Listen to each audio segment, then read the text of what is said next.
Kensington Volunteer Fire Department has been around a long time. It was organized around 1925. The community depends on the volunteers, and the volunteers depend on the community.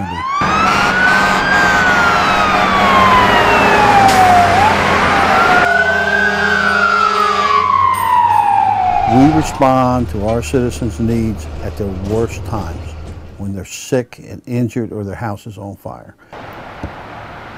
It is all volunteer nights and weekends. That means that we pick up 9 shifts a week from 6 p.m. to 6 a.m. and all day Saturdays and Sundays with volunteers.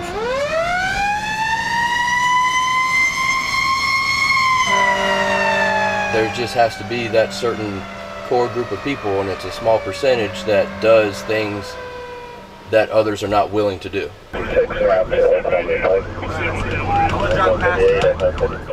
I have been CPR certified since I was 13, and I actually helped to save a woman's life. I've always liked helping people. Now I get to go out and make a difference in people's lives, especially because it's in their time of need. You know, that adrenaline rush, not knowing what you're going to find, and also being able to interact with people and really make a big impact on them in a really short period of time, even though I may not know them. And that's what I really like. Also, you know, a lot of this stuff's just really cool.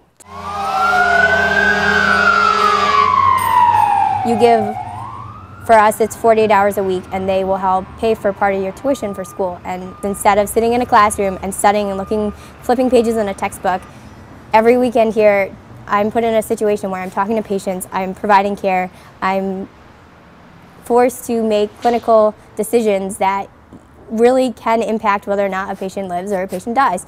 We responded for a report of an accident at 10810 Connecticut Avenue tonight. Arrived on the scene and found 2 cars in a collision. You have to be a real people person, but not just a people person. You have to be able to deal with just upset families, tragedy for what one person thinks is the worst day of their life, but might not be to you. You need to be able to still understand and empathize with them. The concepts aren't hard, but implementing them in the field in emergency situations can really be hard, and you have to be able to take criticism and learn from your mistakes. But if you get up and you slip, you don't have it. One thing I like about Kensington is that we have really strong mentorship programs. So whereas other stations, you know, you write a few calls with some people, you write a few calls with other people, here they really pair you up with somebody, a preceptor, and they're the ones that are with you 100% of the way until you're cleared to you know, practice independently.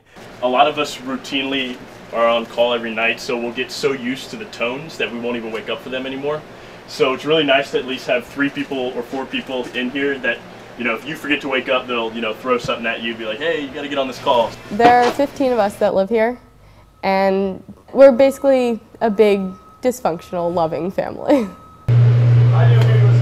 We all come together every night and have dinner together. We have movie nights. We have like open houses, Thanksgiving dinner for the entire membership and their families. It's the sense of family that you get here from not just the people who live here every day, but the people who come once a week, twice a week. It's a sense of family that I don't find at the other stations as much. You don't need to be in any type of uniform yet. We need to constantly be bringing people in, getting them trained, and the good part about it is they take that training with them. Once they're trained emergency medical technicians, that gives them a skill that they can use in life. I know it sounds really lame, but it's all about having heart. If you want it, you can do it. That's what it comes down to. So even though I know that I'm about 1/4 of the size of a typical fireman, the main things that are going to keep me safe and my partner safe, I can do really well now because I worked very hard to make sure that I could do that. And so it's not a matter of if you think you should, it's if you want it, you can get it done.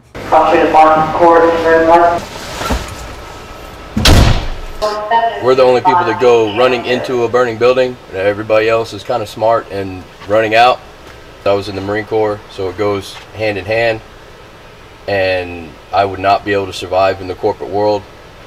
I couldn't stand sitting behind the desk as a bean counter. I would like to say to people, other than